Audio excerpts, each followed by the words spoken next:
Daftaboutcraft, the craft beer podcast. Welcome along to episode 48 of Daftaboutcraft, craft beer podcast. And, it's a little bit different at the moment because regular listeners will know that Dave B and Katie B have been joined by Bob B. And there's now 3 Bs. So Dave is really busy, but he is here. He is here. Slightly different way to usual. How are you doing, Dave? Not too bad, thank you. Yes, commitment to podcasting meant that I still wanted to try and do bits for the episode. It's probably going to be slightly different for a little while we get everything sorted out, but you're very kindly holding the fort and sort of lining up interviews and things, and hopefully I can jump on with them, but we will still do what we can of the normal episodes as well. How's life been treating you then, Dave? Are you exhausted or craving alcohol or what? Well, I wouldn't say I'm exhausted. It certainly is tiring, but any mum or dad listening to this will know that. Whatever you expect, it's never what you expect, I think. Beer-wise, I've told you, so, you know, a normal week, I'd get through the sort of first half of the week and think, oh, it's Thursday night, what shall I have out the fridge? And off I'd toddle and pick out 3 or 4 or see how I was going and I'm feeling and what I was drinking. And that might happen on the Thursday, the Friday, and then probably a couple on the Saturday, and then maybe a few on a Sunday as well. Now all of a sudden it's, well, what 2 beers am I having out the fridge from maybe Thursday onward? But the ABV has dropped markedly on which 2 I'm picking. But I will say it lends a great air of excitement as to what I'm going to pick, and genuinely, I find I appreciate the beers a lot more now. They're not just being chucked back as just another beer to have type thing. There is a sense of, what does this... It does help with how beers taste. I certainly got more of an appreciation for what I'm having again.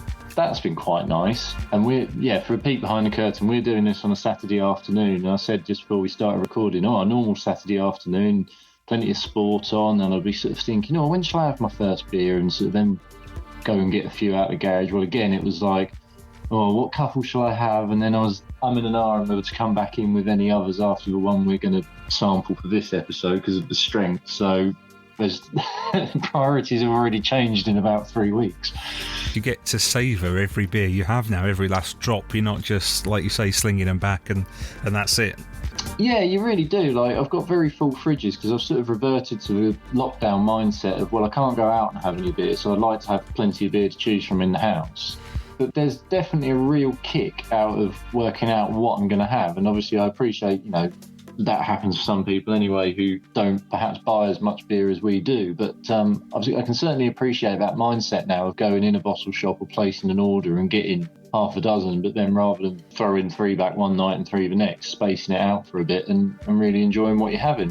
I love that, the fact that you just inadvertently liken parenthood to being in lockdown.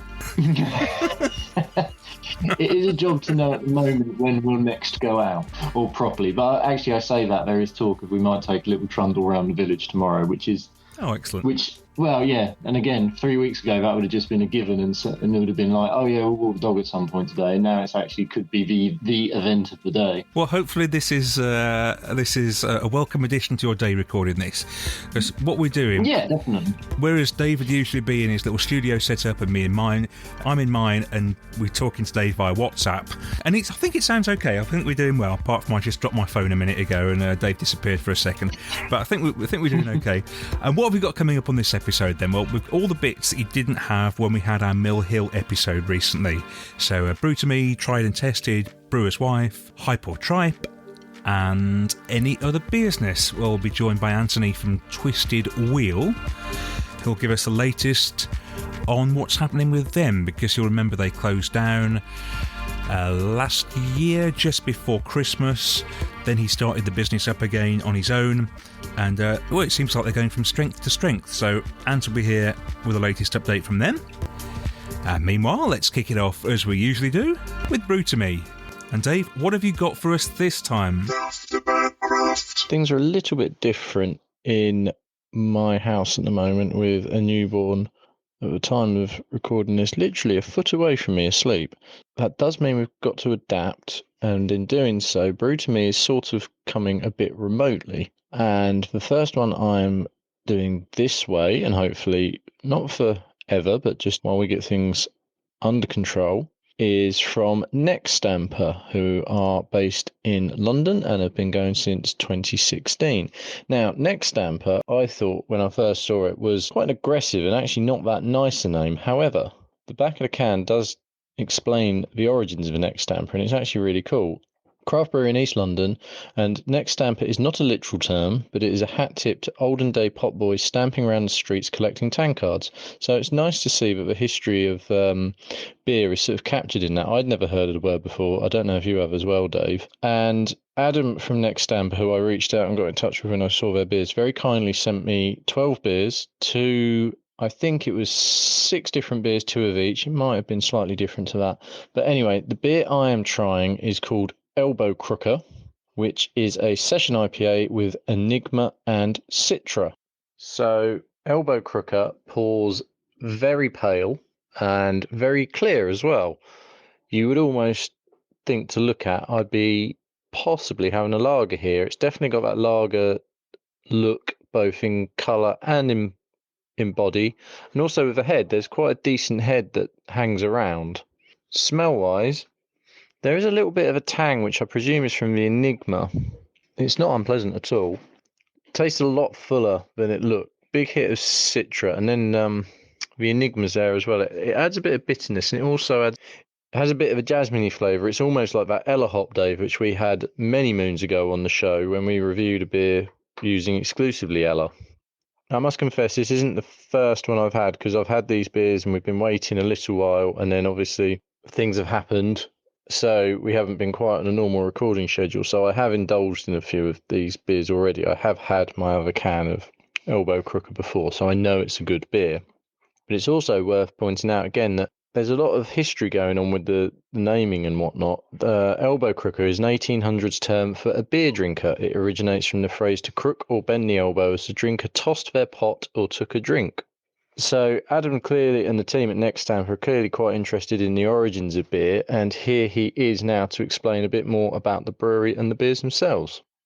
Hi, I'm Adam, and I founded Next Stamper Brewing back in 2016. The brewery's based in East London, and we have a tap room. We've got 6 beers in the core range, mainly IPAs, traditional porter, and a dry hop lager. We release specials throughout the year.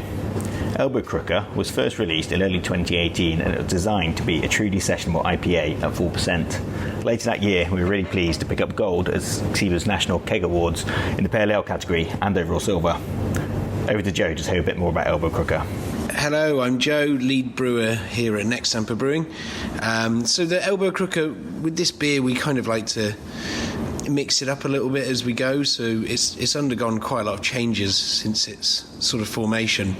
But more recently, what we tend to do is we sort of mix around the hops a bit. So it's always got Citra in, and we tend to pair them with different hops. So at the moment, we've got Talus in it, which is a really interesting, lovely hop, which is sort of has all the citrusy grapefruit notes, as well as a little bit of that coconutty Sabro vibe, and I think a bit of a sort of, I don't know, woody or umami sort of note to it as well. It's got a relatively complex grain bill, this one, so sort of oats, wheat and flake barley in it, so it's got quite a lot of body texture to it, and we use a low attenuating yeast, so that also, the yeast that we use also gives off a load of flavour on this one. So yeah, that's about it. So that was Elbow Crooker, which I'm still really enjoying. Exactly what it says on the tin. Nice 4% session IPA. Tastes slightly different as well, which is what sets it apart. I think it's just that use of the Enigma hop, which is a hop we sort of see a little bit, but not loads. As I mentioned earlier, Adam was very kind to send us a variety of beers. I've had a couple of the others. I've had a couple of the New Englands, really good. And I haven't actually tried the lager yet, which I'm looking forward to. And there is also, I believe, a collab in there, the name of which escapes me. Yes, for me, Next Stamper, really, really good. Don't see a lot of their stuff out and about as yet, but really hope to. And what have you got, Dave? Well, Dave, thanks very much. Next Stamper, I never knew what a Next Stamper was, and a bit like yourself, it sounded a bit vicious to me. So really interesting to hear the story behind the names involved there, not only with the brewery, but with the names of the beers as well. Right, you asked what I got, Dave. I am going to Edinburgh. Just love finding really tiny breweries that hopefully people won't have heard of, so that we can shine a light on them. And the brewery in question this time is one that started in a cupboard with a bucket. the very aptly named Closet Brewing Project. Now, they've actually been going with that bucket since 2019, but upgraded considerably since then, and they've just celebrated their first birthday, in fact, just a couple of weeks ago on the 15th of July. And the beer I've got is the beer they produced for that first birthday, which was an iteration of the very first one they ever made. Now, I've just opened it up. This is called Kiwi Killer, and it's a sour kiwi IPA, 5.1%. I'm really looking forward to this because it's right up my street. Big pineapple nose there. Tell you what, I'm going to pour it out, and while I do that, I'm going to hand you over to Lucy and Lizzie to tell you all about the brewery and about this beer. Hi, we're Closet Brewing. I'm Lucy, the head brewer. And I'm Lizzie, the marketing and events director. And together we run the smallest brewery in Edinburgh.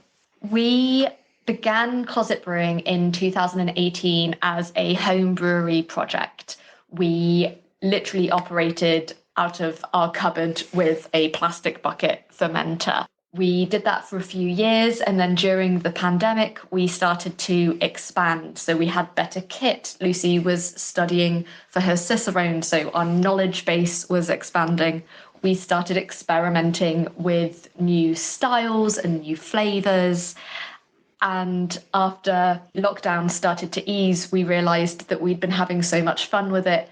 We wanted to try and make an actual business out of it. So in July of 2022, Closet Brewing launched officially. We started selling our beers commercially, which leads us today, and move into an official premise with two other breweries, Yikes Brewing and the Stenroth Workers Cooperative. We mostly focus as a brewery on creating new and interesting beers. Our motto is drink good beer with good people, and we try and aim to make a beer for everyone, whether that's a fruity goze or a really chocolatey imperial stout. That being said, we do have 4 core beers. We have a New England IPA, Lost in the Sauce, a Pale Ale, 8 days a week, a quadruple berry sour called More Berries Than Scents, and a German health lager called Mitterinnen. 3 of these are nominated for the Scottish Beer Awards this year, which we're really excited about. The beer that you've got today, that you're going to be tasting, isn't any of these core beers.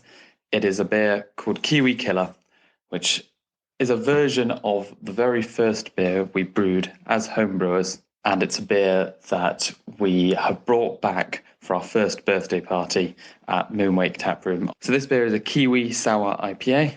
It's got a ton of kiwi puree in it, and you get that kind of tang and sourness from the fruit, which is then balanced by a huge amount of pineapple aroma and flavour from the hops. We're really excited about this beer, and we can't wait to see what you think. Well, that's a fascinating insight there to Closet Brewing. And one of the interesting things is that they now share a site with a brewery called Yikes, who we've also got coming on the podcast at some point soon. So that's interesting. Nice little link there. Right, I've got this beer poured out. It looks like pure pineapple juice in the glass. Haven't tasted it yet, so I'm going to do that right now. Oh, wow, yes, that is nice. That is good. That pineapple really comes through. Brew 1 is the hop being used here. And weirdly enough, I think we said on a recent episode that you don't see Brew 1 used that often on its own. And here is a beer doing just that. And it's doing well on its own, actually. It's singing very nicely. Well, it's mainly the Brew 1 that I'm getting and the pineapple notes from that, but also there is the kiwi. It is called Kiwi Killer after all, but for me, it's more pineapple than kiwi, so the hop's doing all the work. But goodness, that is nice. That is going down an absolute bomb. You don't actually see that many sour IPAs around. You get a lot of sour beers, fruited sours, but as for sour IPAs, you don't see that many. I know we had one on the podcast a couple of years ago now from Vault City, which both myself and Dave really, really enjoyed. And the thing about a sour IPA, it brings together 2 styles, the sort of tartness of the sour, together with the hoppiness and the fruity softness of the hazy IPA. And that is exactly what we've got here. Not much carbonation, very little on the carbonation. That's absolutely fine. In fact, it's so much better for it, I think. And that is hugely drinkable. A nice sourness to it. Not a face-puckeringly sour sourness, but just enough to keep you going for another go and to get down that can quite quickly. It's very kind of Lucy and Lizzie to actually send me 2 cans of that, I will have no problem at all getting through the other one.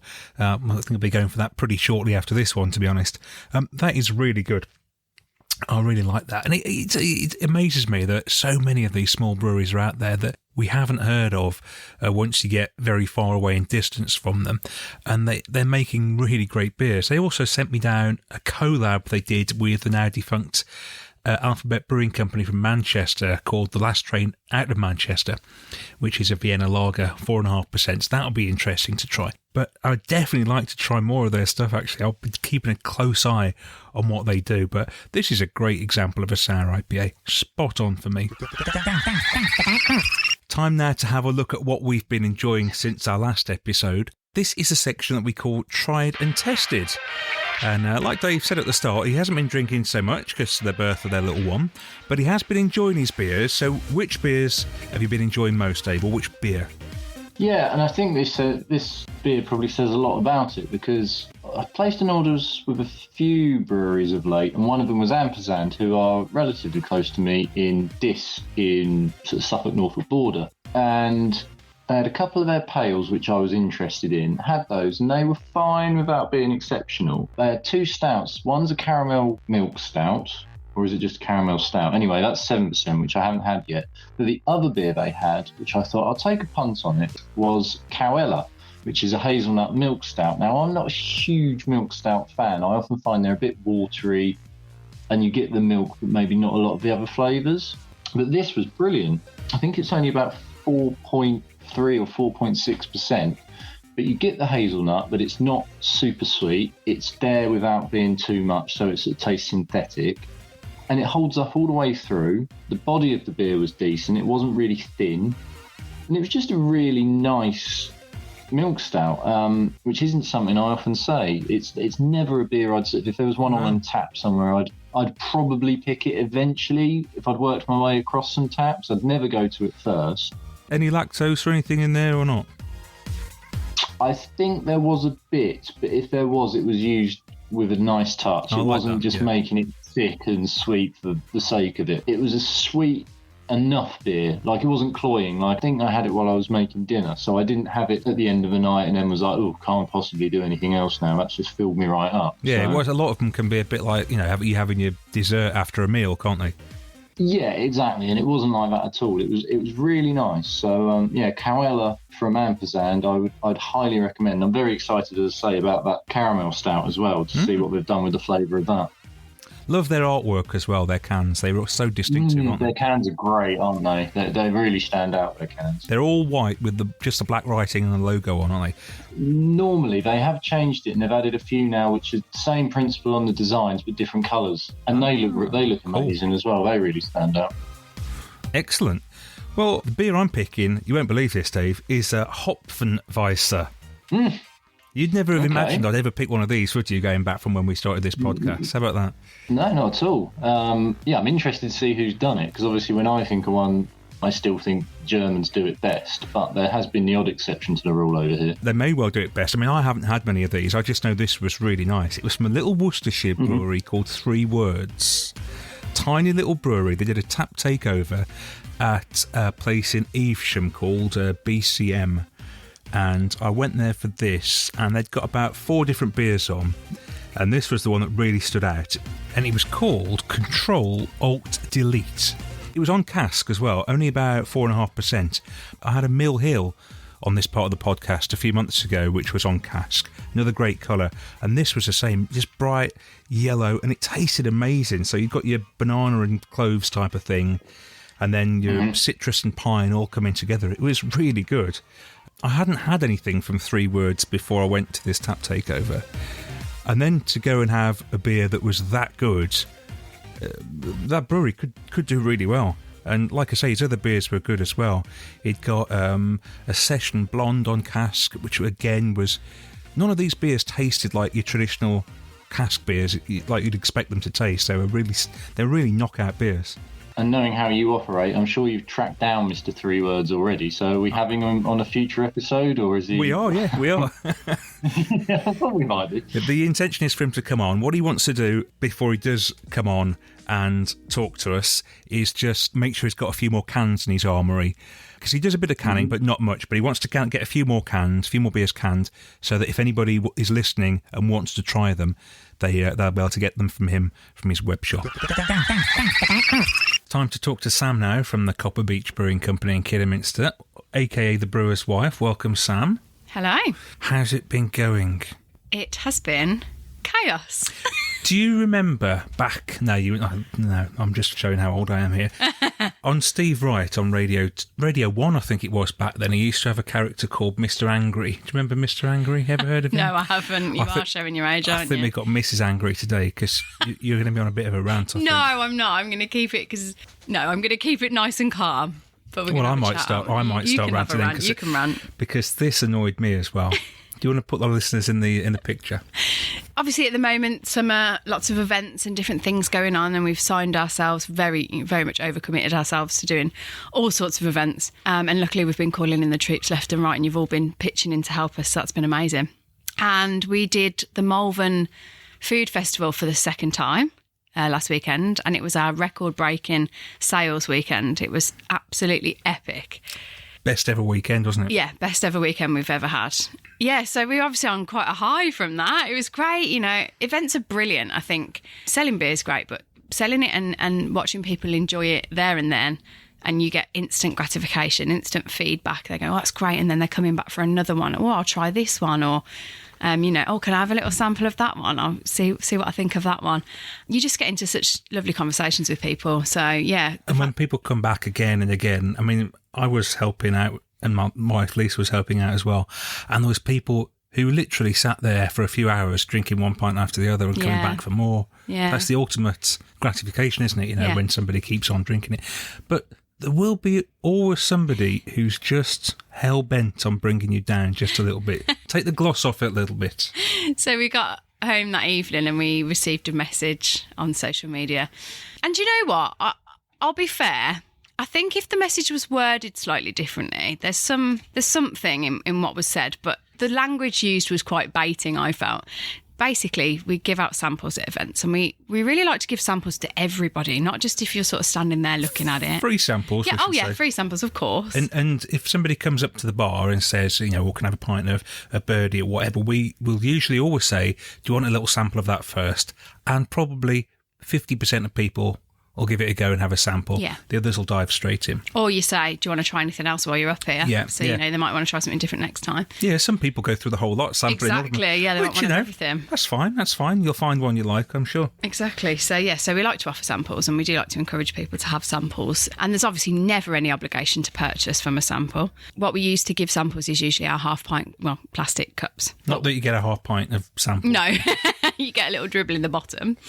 But because the weekend was so successful, we were actually running out of these cups. So on the second day, Dan sort of ran over to Malvern, which doesn't have a huge variety of shops, does it really? So he found some miniature shot glass type things. I don't know how much liquid even goes in these. Maybe 35 mil? Yeah, something like that. Funny thing is, next to your bar, the cider place. There was a cider place. Yeah. And I'd noticed the previous day that's what they were using to give their samples. And I thought, oh, that's a pretty good idea. And actually, when you think about it, the amount of plastic is reduced, and obviously you do have to think about sustainability. And cider is slightly different because there's no head with it, and it's literally all clear, clean liquid straight into the shot glass. But even so, like we say, whatever you get in there, whatever you sample, it's all free anyway. Yeah, and surely just a mouthful of the drink, you would think that would be enough to go on. Yeah, not for some people. No, not for our friend on Facebook who told us that because we were giving thimbles, was the word used, because we were giving thimbles away of samples, it just wasn't enough to go on. And so they spent several pounds with the other beer selling company that was there that day. Yeah, there was you, one of the local beer place, and that was it. And then the cider place. And the cider place. Yeah, that was it. It's just the initial reaction is like, oh, you can't do right for doing wrong for people, can you? Really, giving away free samples just so that people can get a taste of it. But I think the thing that bugged me the most was at the start of the message. It said, "I've bought and enjoyed your beer previously." Yeah, that was a thing. Hello, I bought your beer previously. I really loved it. But because you were too mean to give me a big enough sample today, I didn't have any. Yeah. Thanks for that.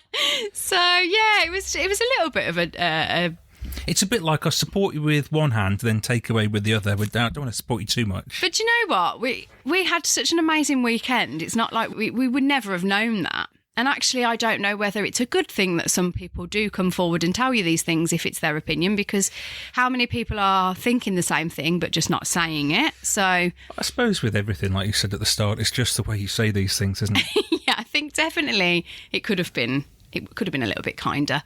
But he'd had several pints of someone else's beers when he sent the message, so...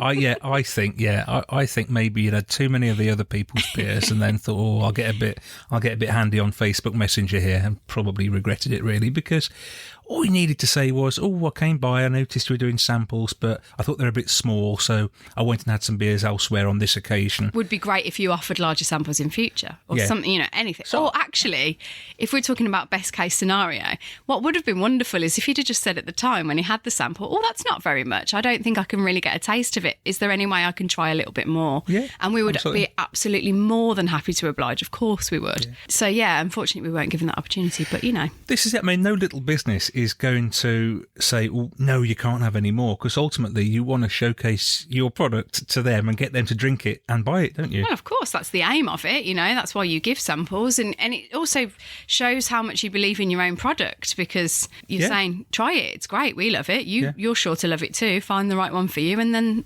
happy days. I think you've done very well there, Sam, because you were absolutely raging at the time I got this message. Well, I think in private message to you guys who know me very well, you'll get that side of me. But I suppose the professional brewery owner version of myself needs to be a little bit more diplomatic. But if you're listening to this and you're sending messages to breweries, maybe just think about the wording sometime. It's just a few people trying to make some nice beer for you people to enjoy. Just be nice. Yeah, be kind, everybody. Get in touch with us on Twitter and Instagram at Daftaboutcraft1. Thanks there to Sam, the brewer's wife, for another illuminating chat. Dave, do you fancy a 10% tipper? I mean, for the purposes of the show, yes. In my life right now, not really. And now it's time for Hype or Tripe. And a 10% tipper is what we've got. We often do these big beers on this part of the podcast, unless there's something really that takes our eye that's a bit different. But it was the brewers involved in this one that caught our eye, wasn't it, Dave? Yeah, I think so. And also the fact that we were talking to our sponsor, Andy, about what he was getting in. He actually mentioned that he had a couple of tippers, and that sort of piqued our interest a little bit, but he was running low on stock of what was on the shop at that point, which sort of is quite interesting because it does show that there's still a demand for them. And then on the next lot of stock, which he got in, which you can obviously still get hold of now, there was another tipper, and this was Do Wales Dream, and it's a collaboration between Pipeline and Phantom.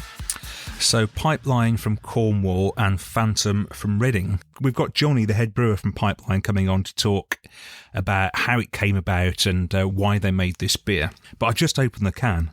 Have you opened yours?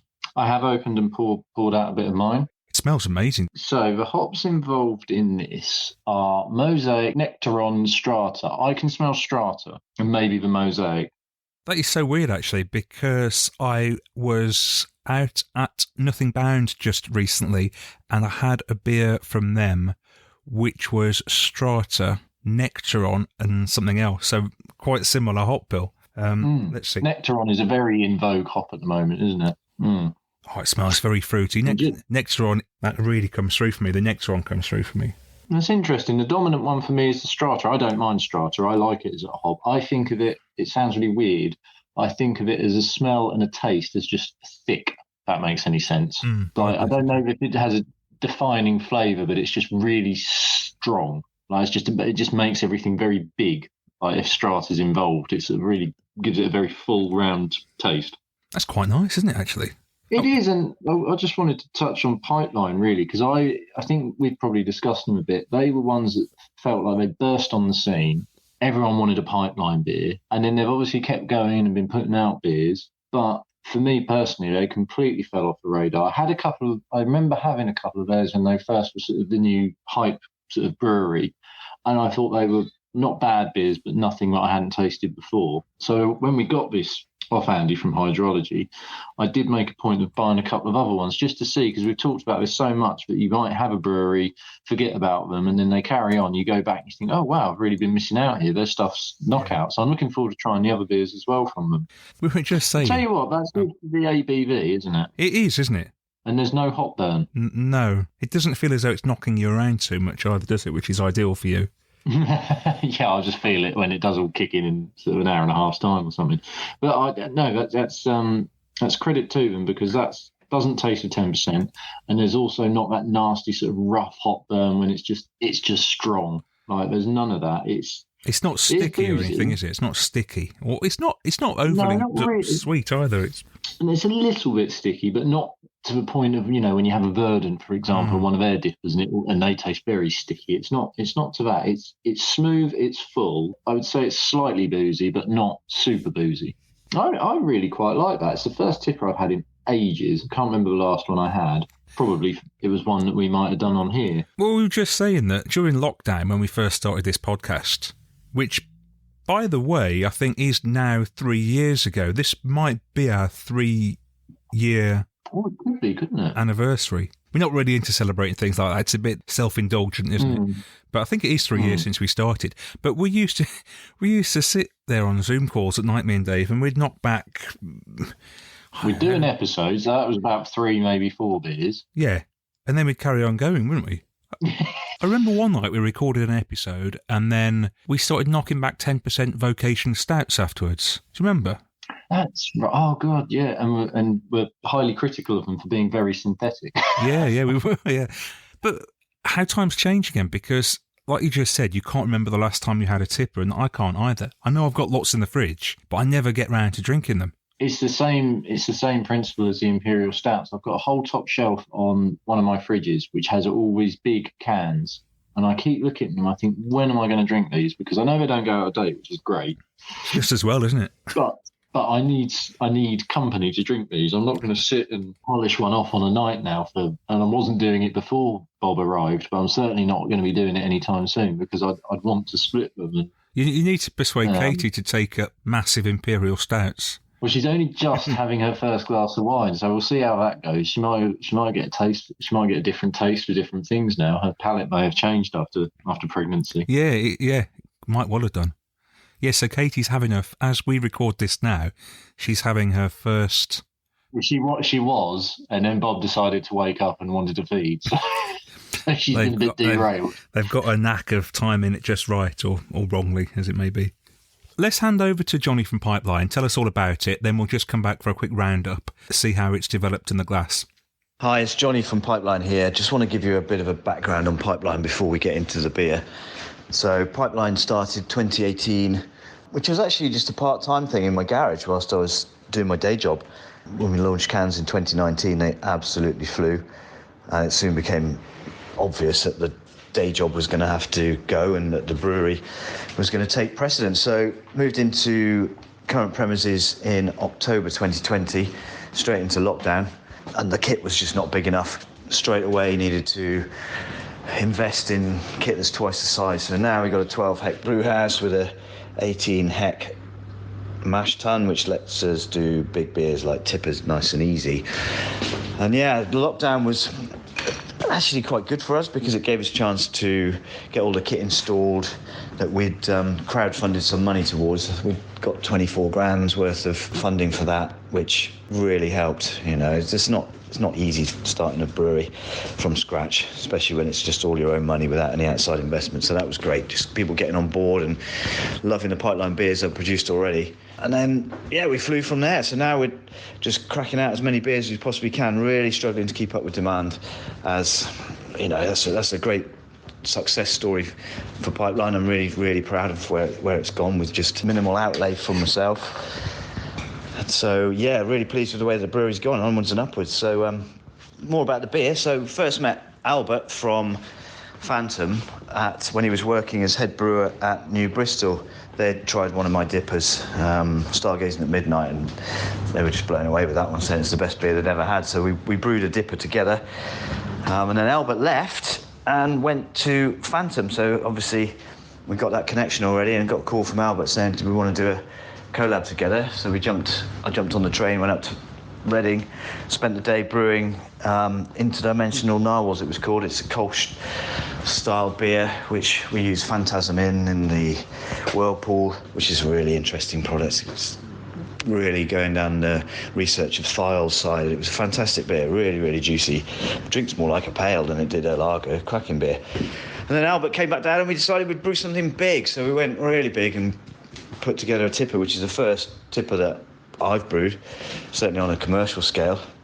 And it's come out an absolute cracker, I think. It's Mosaic in the Whirlpool, and then Mosaic again in the dry hop. But before that, we put an extra dry hop of Nectaron during active fermentation, and then a bit more strata in at the end as well, just to get it nice and dank, but keep the juice. And the great thing about this beer is that the Cornish water is so nice to work with, and I've got the water profile absolutely sorted now. Albert actually helped a little bit with that. We worked together on what we wanted to produce and used a bit more of what he would go for with his water, and I think the end result is a really pillowy, soft tipper that hides its ABV really well. It's quite dangerous, really. I had a few glasses of it myself the other night and ended up falling asleep on the sofa. It really can knock you for six if you're not ready for it. So yeah, it's a great beer, really pleased with it, and hopefully we'll get to do another collab with Phantom soon, because it was a cracking result. Just looked on Untappd just to see what people were thinking of the tipper. It's always good to get some feedback from the community out there. I pay quite a bit of attention to Untappd because it can sometimes give you an idea for beers not going down well as when it is. And it's good to see if someone's posted a beer that perhaps wasn't in the best condition, that you can reach out and reassure them that it was a one-off and put things right. So we've done that a few times. But yeah, I just checked out what rating we've got for the tipper, and it's currently sitting at 4.38, which is massive. So to all those that have tried it already and rated it highly, thank you so much. Keep drinking it, keep telling us how nice it is, and enjoy. So yeah, thanks guys, hope you enjoy the beer as well. Any more information, just drop me an email or anything like that. You can just get in touch on our socials, and I'm happy to share any information I can for brewers out there that want to know how we brewed it. Thanks, bye. Yeah, well, that's really interesting to find out how that collab came about. And Phantom, their beers don't get that far out of Reading. It is nice to sample something that they've had a hand in here. I'm quite impressed, and Pipeline too. Dave, you said you had some other beers from Pipeline. Have you drunk them yet or not? No, I haven't tried any of the other ones yet. They're sat in the fridge, so I'm looking forward to trying those. Phantom have made it this far before. I've had some Phantom, and I remember Bull Pit is a really nice beer. Okay. That's a New England IPA, and that was available in my local bottle shop, and I had that, and I was really impressed with that. Whatever I've had of Phantoms, I've generally been pretty impressed with. I think they're a good brewery, but like we increasingly find, ones that are very popular in their area don't necessarily feel the need to take over the world, and I've watched their output, and they do a lot of sours and stuff that I really like, and I've always thought, I can't get any, because you don't see them around here that often. They have a web shop, which is probably worth looking at, because, again, I've sort of mentioned it a few times, I'm really back into the whole idea of, it's interesting, because it just goes to show that what we've talked about, whereas we're checkers and we always want different beers. Well, now, in the position I'm in at the moment, I'm quite enjoying looking at a brewery's website and sort of being like, oh, what have they got? Oh, yeah, I'll have that. I'll try that one as well. And before you know it, I've sort of built 7-8 beers off one brewery, because they're encompassing a range of styles, so they can cater to what you want to try and stuff. You're becoming increasingly happy to get a range of beers from one brewery rather than one from this, one from that. Yeah, I enjoy doing it with Andy at Hydrology, because he gets a good range, and there are obviously other shops which do the same. And Andy's very good because he'll get different breweries that we've not had before, so that's always sort of his selling point for me. But yeah, I will sort of have a hunt. It just goes to show how important it can be for customers that a brewery does have a wide range of beers. I think so, because there's certain breweries that might just have a range of different pales, And unless I know, because I can think of, I'm not going to name names, but I'm sure everyone can work out if they think of some breweries who just do a lot of pales and are known for pales. I've not really been very interested in going to look at their stock because I know what it's going to be. And yes, it might taste fine. And if that's your bag, and I love pales, fair enough. But I'm more likely to pick up one or two of their beers with, say, Andy and pop them in with other people's. Yeah. Whereas if a brewery can do a lager, can do a couple of pales, it can do a table beer, it can do a session pale, and then maybe something a little bit out there like a saison, a milk stout, something that bit different, I'm far likely to get sort of 6 beers off them than I am 6 different 6% pales. And also, if you're getting a range of different beers and styles from one brewery, you've got a real chance to see what they can do. Because sometimes you might have a pale, a 4% pale, and it might be fine, but it's not really giving you an idea of what they can brew, what they're like as brewers. But if you've got like a milk stout and a sour and all the rest of it, you're getting a true picture. Yeah, and that tried and tested beer from Ampersand has changed my perception of them. Their cask stuff is quite good. Cask for craft. I don't know that I think they massively smash their pales. I think they do fair jobs on them. But then something like that milk stout, I'm like, oh, I should probably try some of their other stouts and stuff that they do when they bring them along. Like, I think they do those well, and I just didn't realise. So, yeah, it can 100% change your perception. I think we're agreed anyway. This has gone down pretty well. For a beer that we were both a little bit scared of, actually, for its ABV, I think it's really good. I would say, could you pick a defining flavour out? For me, when I opened the can, I got this massive tropical burst. But let's see if we've still got that on the nose now. It is still there, really, yeah. It is that huge tropical fruit punch on your nose. And I tell you what, it hasn't half retained its head nicely down the glass. Lots of lacing on the glass as well. I would happily recommend this to people who like tippers. You know, if it happened to be available on a bar for a third or whatever, I would say definitely try it. It's not sickly sweet. It's not hot burny. It's not too bitter because it's just had a load of hops that dry hopped in it, and then that's all you get. It is flavoured, as you prove, because you get more fruit than I do. But the flavours I get, I really like. I couldn't necessarily pin one, but it's a nice beer. So it's hyped for me quite easily, actually. Probably the easiest hype one I've had in a while. Wow. I tell you what I like is the fact that we're both getting something different out of the same beer. I think that speaks volumes. Yeah, it does. And as I've said a couple of times, really interested now to see what else I'm going to have from Pipeline. I'm on Untapped as you are, so if people want to see what I make of them, I'm sure it'll pop up on my Untapped review at some point. Phantom I was already a big fan of, and actually, from the conversation we've been having during the course of this now makes me think, when I start to find some holes in the fridge, should I have a look at placing a Phantom order? So it's a win-win, really. This surely is what a collab should do. It should make you want to buy beers from people involved. Yeah, excellent. That's a thumbs up from both of us then. So the beer was called Do Whales Dream. It was a 10% triple IPA from Pipeline and Phantom. We've mentioned our sponsor Andy from Hops at Home there a couple of times. Here he is with his latest offer for you. He always pops up on every episode with something for you to take advantage of, and here he is. Hi Dave, and all the Daftaboutcrafters. Andy here from Hops at Home.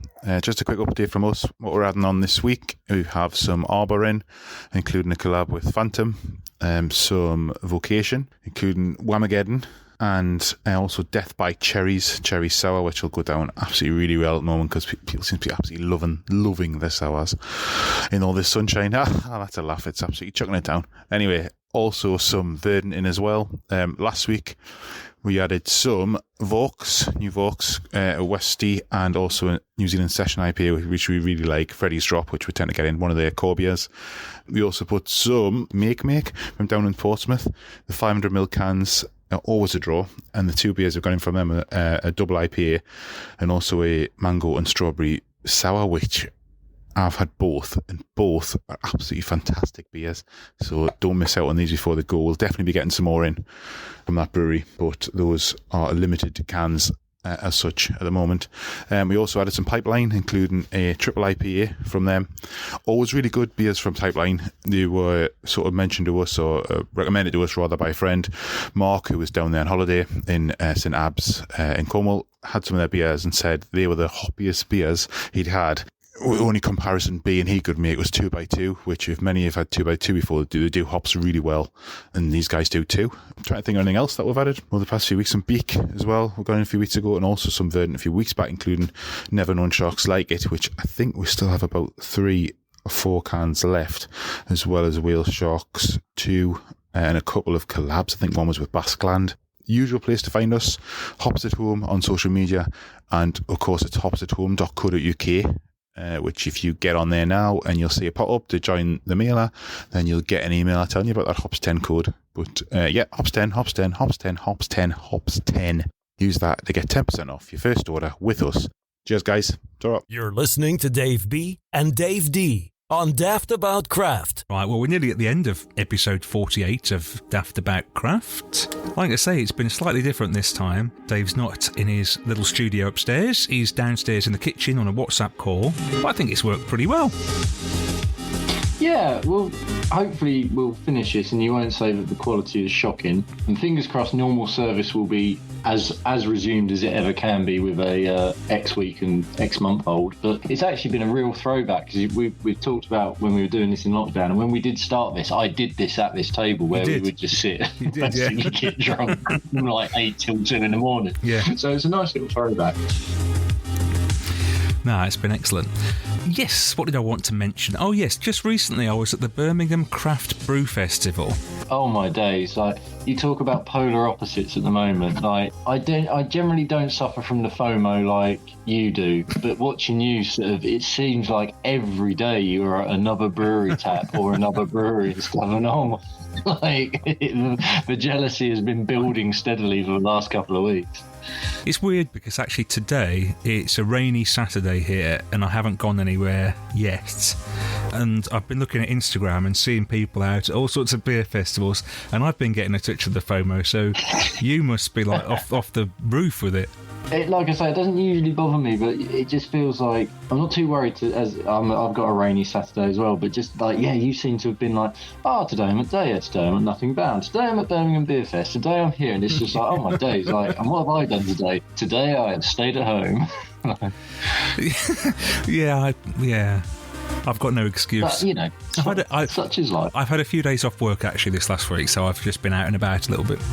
To make your FOMO worse, I was just about to talk about the Birmingham Craft Brew Festival, which was really good actually. This company who runs it was only their second festival. They did one at Manchester a couple of months ago, and they've got other ones in the pipeline. But it was really good. There was only about a dozen breweries there. I was helping out Copper Beach. Regular listeners will know I help out Copper Beach quite a bit, and I was pouring on their stand. It was a really good day, really good couple of days for them actually. They did really well, made some great contacts. And anyway, so I was pouring some beers, and this guy came over, ordered half a birdie, I think it was. Got some beer mats on the table in front of us, and I put some of our Daft About Craft beer mats down. And he looked at this. He goes, "Oh yeah, I listened to that." And I said, "Oh, do you? Yeah. Do you like that then?" He goes, "Oh, yeah, it's great, it's great." I said, "Oh, I do that podcast." And he looked at me. I think he thought I was joking for a minute. Anyway, we got talking. His name was Paul. Thank you so much for all the kind words about the podcast, Paul. He listens to us both on his way into work at one of the hospitals in Birmingham when he's going backwards and forwards between there. Really enjoys it. I've since followed him on Untapped, and he's more check-ins than me and you, Dave, so he really does love his beer. Oh, wow, so he knows his stuff then. And what is great is that, you know, we'd never heard from him before, and it was just by pure chance that I got talking to him because he saw this beer mat. So how many listeners out there are there like that? Probably lots and lots and lots, which was a real boost, to be honest. This is it, isn't it? Like, without too much patting ourselves on the back, like, we love doing it. And obviously we do know that there are some people who definitely listen because they do get in touch regularly, but we've always been of the opinion that the download stats perhaps don't capture everything, and there might be people out there who are listening who we don't know about, which is great. Like, the more people that listen, the better. But to actually sort of bump into people in the wild and then find out they listen, and then not only listen but like it, is exactly. It is great. Like, we don't do this for anything more than enjoyment, do we? There's no material gain for us. Like, we're not trying to monetize or anything. We just enjoy talking about beer, and that's sort of it, and showcasing the people who make it. I think that's sort of, as the podcast has developed, that's where we've ended up with it, isn't it? We like shining a light on these people who are making beer and and trying to make a business out of it and doing exceptionally well as small businesses, really. Yeah, and it's really interesting as well to see a little bit behind the scenes of a beer festival and what goes into it and how much it can mean to a small brewery and what they can get off the back of it. You know, it just showcases their beers to a potential new audience, and they can get new customers off it and all sorts. It's really interesting. And also, Harry was there from Mill Hill in Leicester. Who obviously was on the last episode. I feel like he can't escape us at the moment. So it was great to meet him as well. Yeah, and his beers, I mean, we loved them when we had him on, and in real life they're great as well, you know. They're a high standard out of the can. I can easily believe they're even better on on a keg or a cask. Yeah, really good. It was great to meet him. Okay, well, that is just about it for this episode, but at the start, we did promise you that Anthony from Twisted Wheel would be along. Now, Twisted Wheel were originally operating out of Chorley in Lancashire. Then they closed down just before last Christmas. Then Anthony brought them back with the name. We've been following the story here on the podcast, and here's Anthony with the latest instalment and what's been going on with them. Now then, hope all is well with you guys. Yeah, so as you heard in the last update, we moved up to Pickering in North Yorkshire. We've just started to get everything out again. We've released the core range, which is Friday Vibes 3.6 all-day session pale, Sunday Sessions, which is obviously an old favourite, Moral Panic 4.2 New England session, that's always been quite popular. Speed Wobble 4.7, which I know you guys love, the Citra session IPA. We've also made Purple Haze, which is our raspberry sour, part of the core range, as it's so popular. And we've got a chocolate stout brought out that we call No Mikey No. If anyone can tell me the reference, that's 10 points to you. Yeah, so things are going well. Still trying to get it out there. It's obviously very different being where we are because it's a long way from Warrington where we started. But things are looking well. We've got a lot of things in the pipeline. Got a lot of beers going out. We've also got the sister brand, which is Cropton Brewery, which does a lot of traditional beers. And they're going down really well. And actually, it's been quite nice for me brewing traditional beers as well as the Twisted Wheel beers. It just keeps my interest flowing. So yeah, all is well. I hope to see you guys up here soon, hopefully.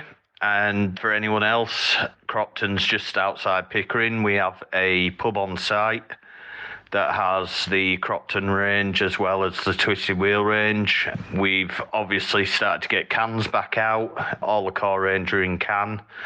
We're hoping to get a few specials out as well over the next coming months. The duty factor is obviously going to play a bit of a part in that.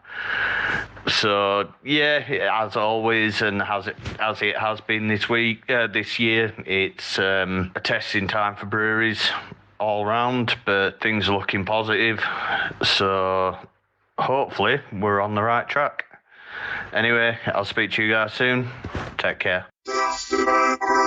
Well, thanks a lot there, Anthony from Twisted Wheel. Good to have another update. Good to know things are going well. That is just about it for this episode of Daftaboutcraft. You can catch us again the week beginning August the 14th. That's episode 49 out the week beginning August the 14th. From myself and Dave B, we'll see you in a few weeks' time. Daftaboutcraft, the craft beer podcast.